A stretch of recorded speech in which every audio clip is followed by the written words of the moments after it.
What is going on, everyone? My name's Boy, and I'm back with some more Age Mythology. The Titans action spawning in the right side of the map in the blue color, playing as Isis. His name is Joe. His opponent today in the red color, playing as Odin. His name is Matreiuss. The map is Marsh, and this is a best of 3 for the group stages of the Champions League Colossus division. I know you guys know these players, and I know that I know these players, and therefore we're going to watch these games because they are obviously going to be very good. Now, I must preface this by I think Matreiuss has been away, so maybe not quite at peak performance. And I'm noticing that this is probably a Matreiuss home map here. If I had to guess. So he's picking the Odin here with the Idletown Center time, which we're not going to comment on at all. And he's picking the Odin for Marsh. He's picking... Can't even do this.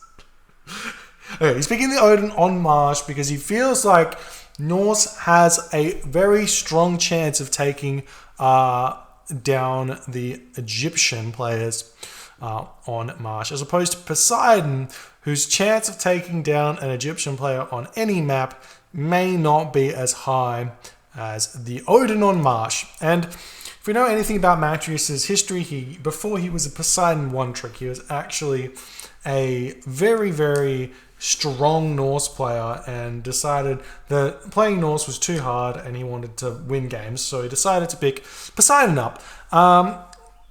That's completely fair. Everybody gets sick of losing eventually.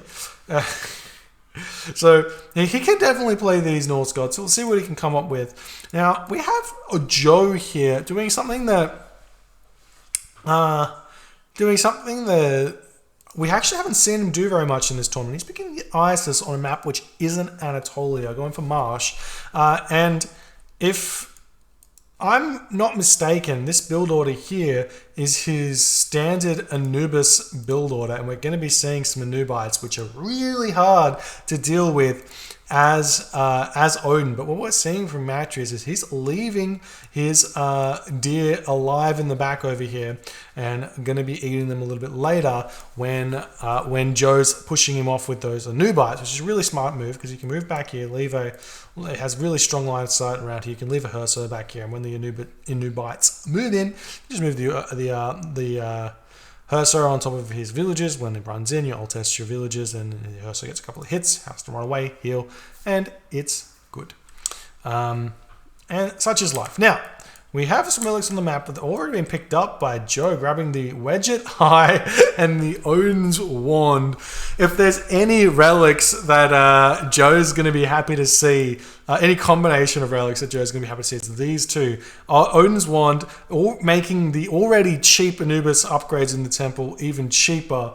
And then the Wedget Eye, making his Anubites cheaper. So these are going to be, is it 80 food Anubites? Am I correct here? 80 food, no, 90 food Anubites. It's negative 10%. I thought it was negative 20%. Odin's Wand is the negative 20%. Okay. We got it. We got there in the end. Maths is not my strong point, and apparently neither is English either, because I can't read what the text says. Leaving the Fetters of Fenrir here. Not picking that one up. Obviously not worth the time, but it's actually not a bad relic on this map. And he's also got one in his head. He's got the Osberg wagon as well. Like, if there's anything, I don't know if you could have scripted a better bunch of relics for Joe on Marsh. Now, Matreiuss going through Freya here. No surprises there at all. We see some obelisks coming up for Joe, who needs to get some line of sight. If we check out what he's seen so far on the map, a lot of this is just his pharaoh scouting around, stealing relics away. We do see him starting to put these all in, and you see the score jump, and Joe's happy about that one. Going through Anubis here, and Matreiuss, on the other hand, sees that, going to be making those Hersa, and honestly, I'm not even sure what is the best idea for him to do here, because the Hursar, he needs to build them to deal with the Anubite raids, and he needs to somehow get to the Heroic Age to get Skadi out to block an Ancestors, and also get the Frost Giants out to actually kill the Anubites. And we do see the priest is killed. That's a big play there from Matreiuss. Those ghost buildings there by the house means that when the Anubites are made, they are not going to be healable until obviously the priest gets remade again. He has to make another priest, but immediately making that next Anubite. 90 food. What a time to be alive. Valkyries moving into this location with the Hursar as well. That's going to force these villagers off here. I'm pretty sure these 2 Anubites plus the villagers probably not going to be enough to defend against this, so he may have to pull back, but he's just moving back and forth. Pharaoh going to come over here to help out. Will be enough, but as more Hursar streaming into this is very smart from Matreiuss to try and push this hunt off here. And we do see nice micro there from Matreiuss as well to dodge that initial Anubite jump attack there. But now the Pharaohs in here can start dealing some damage from afar and trying to pick these units off one by one. The Valkyrie can heal those back up, so it would be better to try and get those cheeky hits onto the Valkyrie instead of anything else, but not happening yet. The Hursar moving back in, going to get a couple of hits onto these Anubites. They will be able to walk through here for the time being, and still trying to figure out what they're going to do now. We do see the feet of the Jackal, 72 gold for the feet of the Jackal. What the actual? Because it's like, not only is it negative 10% from the, it's also negative 10% for Isis, it's also negative 20% for that relic there. And what? It costs 4. Does that take favor off as well? Oh my god, it's 4 favor as well. That's wild. And now we will finally start seeing those raids. And now Matreiuss is throwing up these longhouses. He's actually opting to make raiding cavalry here. Now, if we know anything about raiding cavalry, they are quite strong once you get enough of them. But, oh, nice micro from Matreiuss to dodge the Anubites there. But once they have to get the mass out before they start being strong. In the early stages of the game, they take a really long time to build with 18 seconds. And they're quite weak by themselves with very low base HP and base attack damage, as opposed to, say, like a Hippocon, which has high base HP and relatively high damage and +3 population. So obviously they're supposed to be a bit stronger, but they just take a while to go. This micro here from Joe here, just sniping villages after villages, and for some reason Matreiuss deciding that he wants to be out in the middle of nowhere here when he should be in his base on these deer in the back here, but he just lost so many villages just now. And now this is just like Guardian Anubites just running around causing a ruckus here.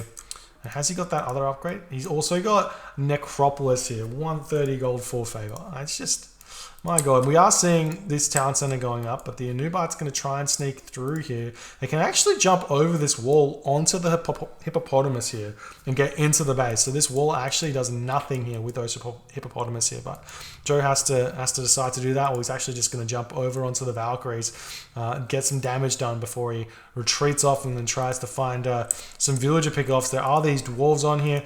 What is the damage it does? 15 hack with the special attack. So 15 hack times 4 is 60. So not quite enough to kill off a dwarf, because they do have the 25% hack armor plus 75 HP. So there's not quite enough to one hit them, and also as soon as one hits them, they run away. So you don't quite get them off, but you can jump in, you can do a lot of damage. And I think it's somewhat, is it area of effect? I think it's area of effect damage. I don't know. I always get confused. Anyways, raiding cavalry now deciding to move out, seeing a barracks coming down now for Joe. Deciding to make those axemen to deal with the Hursar that are getting built out. Obviously, that's why Matreiuss realizes he needs to build raiding cavalry to see a granary coming up over here as Joe is trying to path block the Valkyrie. Does so nicely, keeping the Valkyrie in that spot there. And there's the second town center up for Matreiuss, and Joe just plowing ahead right now with units, and all the walls are up, and Matreiuss has still got all of this food back in his base, all of these pigs, so he really does not need to leave his base. He's actually not gathering any wood right now in his base at all. He's just pumping villages out. He's going to attempt to get to the next stage. We do see Matreiuss has got a lot of resources in the bank, and he will be able to advance fairly soon through Skadi. So no problems there. There's the Skadi coming through. The problems are going to arise once Matreiuss realizes he's not going to get this town center ever in this game. Maybe he can frost for it, but then that means the ancestors will come in and he'll lose it straight away. So he's going to be sitting 2 town centers here. So nice raid here yet again, picking off another villager. But Matreiuss is going to have to think about how can he get to the Mythic Age here in order to deal with what Joe's doing to him. The villagers running into this town center. There's 2 beautiful water buffalo that they can be sitting on right now. Dwarves moving over onto this large gold mine now as Matreiuss not paying attention to it. Still sending his dwarves over there. They do turn around, get a lot of hits onto that. There's a really low HP Anubite that does get sniped by the town center. Nice play from Matreiuss. Not sure if he did that on purpose or not. And now the Anubite's trying to run straight through that wall there. Do not get out. Another one does get picked off. This is absolutely huge for Matreiuss.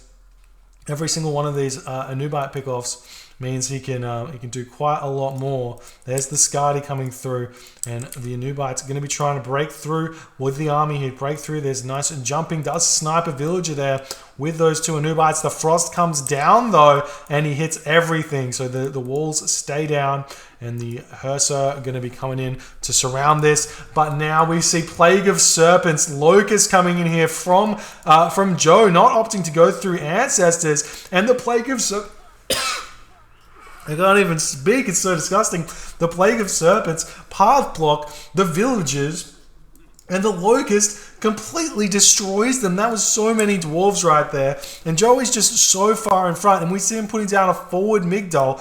Rocks coming in now that can come in and pick up his 2 Anubites over here if he wants to. Once the frost is over, save them. Priest coming in, and Matreiuss in that moment decides he is way too far behind. Taps out. GG. Well played by Joe. Just a complete exhibition of Anubis play on Marsh against Odin. 3 monuments, Anubite spam, going into Petsukos spam here. These Anubites at was it 90 food? The Necropolis so cheap, and same with Feet of the Jackal. Just such a crazy game here. Crazy relics. Not even getting to abuse the Osberg wagon, but you know it would have been huge. Absolutely insane. We will, well, I mean, if you have enjoyed this game, please consider hitting the follow on Twitch. If you're on the YouTube, hit the subscribe button to see the videos when they come out. And I'll see you guys in the next game.